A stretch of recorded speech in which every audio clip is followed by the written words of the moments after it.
नमस्ते। इस वीडियो में मैंने आपके सवालों को जो कमेंट्स में पूछे गए हैं उन सवालों को एक साथ लिया है और उनके जवाब देने की कोशिश कर रहा हूं। आप लोग जब सवाल पूछें तो आप लोगों से एक निवेदन रहेगा कि जब भी आप सवाल पूछें तो अपने स्टेट के बारे में ज़रूर बता दें कि आप किस स्टेट से हैं, क्योंकि बहुत से भाई बंधु हैं जो अलग अलग स्टेट से हैं।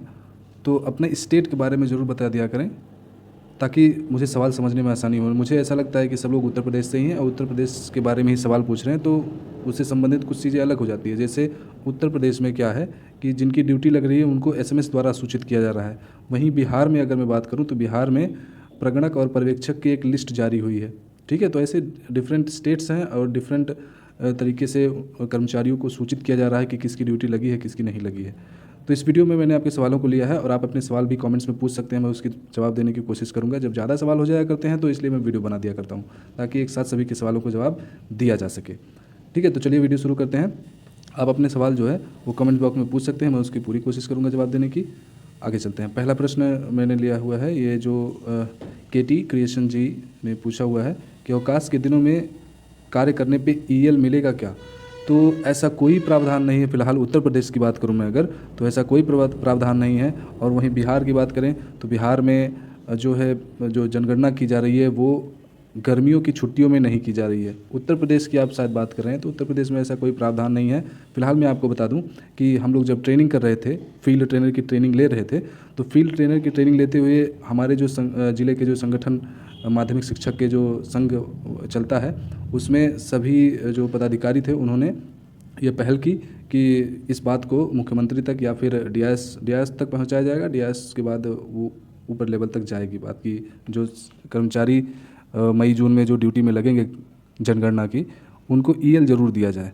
तो उसका बाकायदा एक पत्र, निवेदन पत्र बना हुआ था। उस पर जितने भी फील्ड ट्रेनर थे सभी ने अपना सिग्नेचर किया हुआ है और उसको भेजा गया है डीआईएस ऑफिस में। और डीआईएस ने पूरा आश्वासन दिया है कि जो है अगर हमारे स्तर का होगा तो हम ये ईएल ज़रूर देंगे, और अगर ऊपर की बात होगी, ऊपर जाना पड़ेगा, तो हम लोग वहाँ भी कोशिश करेंगे। फ़िलहाल आप समझ रहे होंगे कोशिश का क्या मतलब होता है। ठीक है, ये हो गया आपके सवाल का जवाब। आगे चलते हैं, दूसरे सवाल को लेते हैं। सर, इस पीपीटी की पीडीएफ प्रोवाइड करा सकते हैं प्लीज़। देखिए ब्रजेश कुमार जी, पहली बात तो मैं आप ही लोगों के बीच का हूँ भाई, और इतना आप नहीं, आप हक से मांगिए, आप हर चीज़ को हक से मांगिए, इसे प्लीज़ प्लीज़ मत लगाया करिए। ठीक है, और पीपीटी की बात है तो पीपीटी आप टेलीग्राम ग्रुप में जुड़िए। टेलीग्राम ग्रुप में अब ऐसे यूट्यूब के किसी डिस्क्रिप्शन में पीडीएफ की लिंक नहीं पेस्ट कर सकते, उसके लिए मैंने टेलीग्राम ग्रुप बनाया हुआ है। टेलीग्राम ग्रुप में जा करके आप एक बार मैसेज कर देंगे, वो घंटे 2 घंटे के बाद आपके मैसेज का जवाब आपके पास पीडीएफ पहुंच जाएगा। जितनी भी पीडीएफ मैंने यूट्यूब पर पढ़ाया हुआ है, मतलब बताया हुआ है, वो सब पीडीएफ उस टेलीग्राम ग्रुप में सभी लोग बारी बारी से मांगते हैं, मैं भेजता जाता हूँ। ठीक है, ये अगला सवाल है सर, ड्यूटी लिस्ट पुरोहित जी का। सर, ड्यूटी लिस्ट आने के बाद, अब ये शायद बिहार से हैं क्योंकि वहाँ ड्यूटी लिस्ट आई हुई है। और हम आपको बताएं कि हमारे यहाँ जो प्रगणक और पर्यवेक्षक की ट्रेनिंग होनी है वो 15 अप्रैल से 30 अप्रैल के बीच होनी है। अब इनके सवाल का जवाब दे देते हैं। क्या सर क्या ड्यूटी लिस्ट आने के बाद जनगणना ड्यूटी में से नाम कट सकता है क्या। तो ऐसा बहुत ही रेयर है, मतलब आप समझिए कि मुश्किल है।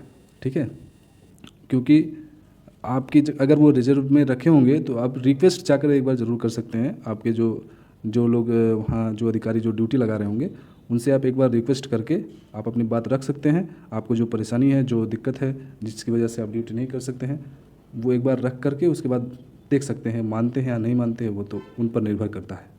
फ़िलहाल ये अगर कोई रीज़न नहीं है तो कटना मुश्किल है। आगे चलते हैं अगले सवाल पर।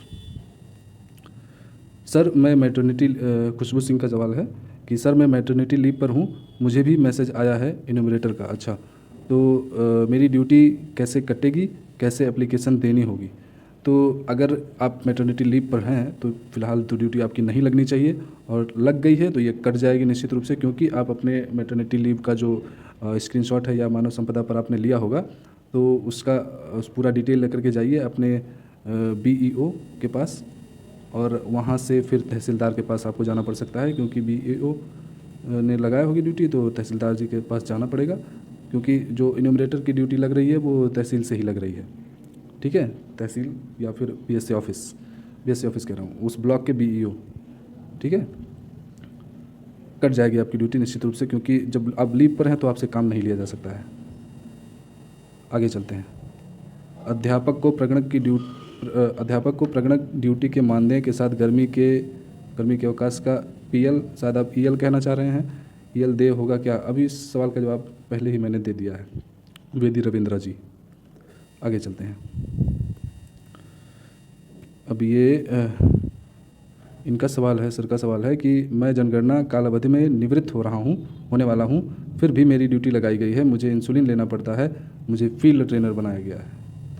फील्ड ट्रेनर बनाया गया है तो सर आप ड्यूटी कर सकते हैं फ़िलहाल, क्योंकि आप जानते होंगे कि जो फील्ड ट्रेनर की ड्यूटी है वो जनगणना की अवधि तक नहीं लगेगी, सिर्फ़ और सिर्फ आपका काम रहेगा प्रगणक और पर्यवेक्षक को ट्रेनिंग देना।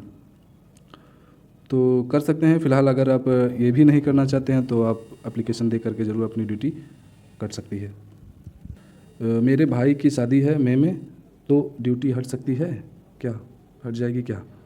सीमा सावंतकर, जो ड्यूटी तो फ़िलहाल आपके भाई की शादी के लिए भाई ड्यूटी तो नहीं कट पाएगी, क्योंकि ये तो मुश्किल है, बहुत मुश्किल है। आपका रिज़र्व में चला जाए ये हो सकता है। देखिए क्या कर सकते हैं, एक बार रिक्वेस्ट ज़रूर कर लीजिएगा अपने अधिकारियों से जिन्होंने ड्यूटी लगाई है। सबसे बड़ा सर दर्द है मैप बनाना, बिल्कुल सही। सबसे बड़ा जो चैलेंजिंग काम है वो मैप बनाना ही है, और आपका मैप अगर बन गया तो आप मुश्किल से 15 से 20 दिन में आपकी जनगणना खत्म हो जाएगी। ठीक है, ये बिल्कुल सही कहा आपने। ठीक है, इतना ही था, और आगे सवाल आप पूछते रहेंगे, मैं जवाब देता रहूँगा। ठीक है, धन्यवाद।